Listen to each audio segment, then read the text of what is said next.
FastFix. Epoxy crack repair products are used to fill individual pavement cracks to restore its defect and give structural strength. It be used for epoxy injection, sealing, grouting, etc. Clean the crack to remove any loose material from the crack.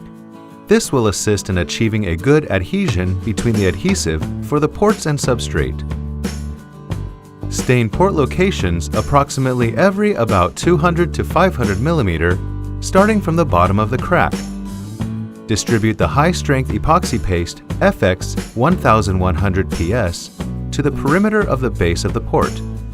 Then press firmly over the crack. Using high-strength epoxy paste to fill the surface of the crack between the ports and spreading with a scraper, and wait the epoxy paste is cured. According to the size of crack, to use the product filling the inner crack, and attach the injection hose onto the port to inject the crack.